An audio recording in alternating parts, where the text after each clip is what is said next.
మేడ్చల్కు పోదామని Secunderabad bus stop లో నిలబడ్డా. ఇంతలా పిక్కటంగున్న బస్సు రానే వచ్చింది. అయినా సరే టైం అయిపోతుందని ఎక్కి నిలబడ్డా. ఇక బస్సు బోయినపల్లి సుచిత్ర నడుమలకు పోంగనే ఓగన్న నా ఫోన్ పోయిందని మొత్తుకుంటుండు. తీర చూస్తే కొట్టేసిన దొంగలు అప్పటికే దిగిపోయిండ్రు. ఇక లాభం లేదని దిగిపోయి పోలీసులకు ఫిర్యాదు ఇచ్చిండు. కానీ సీన్ కట్ చేస్తే ఇగో గిది ముచ్చట. ఇవాళ రేపట్ల పోయిన సెల్ ఫోన్ దొరుకుడంటే జాతరలో తప్పిపోయిన పిల్లగాడు మళ్ళా ఇంటికి వచ్చిన అత సంబురం. అందుకే పోయిన మీ ఫోన్ దొరకబెట్టినాం రాండ్రి అని ఫోన్ కొట్టంగానే సంబురం కొద్ది ఊరికొచ్చిండ్రు గీ అన్నలక్కలు. సైబరాబాద్ పోలీసు పెద్ద ఆఫీసు కాడికి ఎంచి ఎవరి ఫోన్లు ఆలుగొంచపోయినరు. ఇక చూడుర్రి ఎన్ని ఫోన్లు దొరకబట్టినరో. మొత్తం 1060 ఫోన్లు రికవరీ చేసినరాట పోలీసోళ్ళు.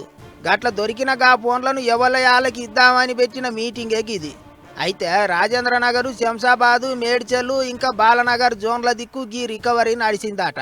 దొరికిన అన్ని ఫోన్లను బల్ల మీద పరిచి లెక్క చూపెట్టిండ్రు. ఒక్కో ఫోన్ మీద ఫోన్ నెంబరు వాళ్ళ పేరు వివరాలు రాసిండ్రు. ఇక పోలీసు పెద్ద సారు ఒక్కొక్కల పేరు పిలిచి ఎవరి ఫోన్ వాళ్ళకి అప్పచెప్పిండు. గిట్లా ఆరోసారి రికార్డు స్థాయిలో ఫోన్లు రికవరీ చేసినామని పోలీసు పెద్ద సార్లు మాట్లాడుకొచ్చిండ్రు.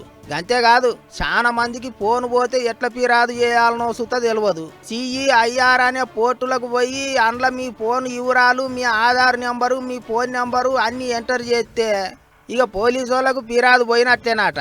అటెనక మా పని మేము చేస్తాం. పబ్లిక్ చెప్పిన వివరం అంతా కరెక్ట్గా ఉంటే జర్రంత వెనక ముందైనా ఫోన్ ఖచ్చితంగా దొరుకుతుంది అన్నట్టు చెప్పుకొచ్చిండు సారు. గట్లనే అడ్డమైన లింకులు వస్తే ఆగం కాకుర్రి. ఈ నడమ సైబర్ మోసగాళ్ళు మస్తు మోపైతున్నారు. కాబట్టి ఫోన్ ఉంది కదా అని ఏ లింకు పడితే ఆ లింకు ఒత్తకుర్రి, పట్టిగా పర్సాన్ కాకుర్రి అని పూసగుచ్చిండ్రు. మొత్తానికి పోయిన ఫోన్లు మళ్ళా దొరుకుడుతోని తీసుకున్న వాళ్ళంతా అమ్మయ్య బతికిపోయినాం, థ్యాంక్ యూ పోలీస్ సార్లు అని మనసులనే శనార్థులు చెప్పుకున్నారు.